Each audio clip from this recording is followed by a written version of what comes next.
আসলো নতুন আরো একটি ইঞ্জিন, যেটা হলো 29 এইচপি বলে যেটা।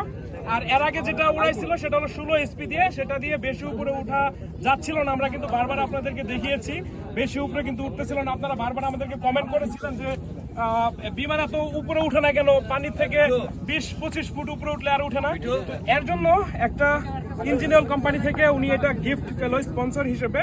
এটা 29 এইচপি, যেটা ধারণা করা হচ্ছে যে এই ইঞ্জিন দিয়ে মোটামুটি মেঘের উপরে ওঠা সম্ভব। তবে প্রাথমিকভাবে হয়তোবা সেটা করবে না, কারণ এখানে অনেক অনেক ঝুঁকির নিরাপত্তার বিষয় রয়েছে। তবে আমি আশা করি অল্প কিছুদিনের মধ্যে জুলহাস ভাই আরো একটি এয়ারক্রাফট তৈরি করবে, অথবা এই এয়ারক্রাফটের ভিতরেই এই ইঞ্জিনটা সেট করবে। সেট করার পরে সে মোটামুটি ট্রাই করে দেখবে যে কতটুকু উপরে উঠা যায়। তো আমি আশা করবো নিরাপদে এই ফ্লাইটটা সম্পূর্ণ হবে পরবর্তী টাইমে। আর এখন যে ইঞ্জিনটা রয়েছে এটা দিয়ে আজকে কতটুকু উড়াচ্ছে সেটা আপনাদেরকে দেখাবো। তো বন্ধুরা সবাই ভালো থাকবেন, এবং পরবর্তী আপডেট ইঞ্জিনের ভিডিওর অপেক্ষা থাকবেন। এই যে জুলহাস ভাই এখানে রয়েছে। একটা বিষয় শুধু শুনি যে এই ইঞ্জিন দিয়ে কতটুকু উপরে ওঠা সম্ভব।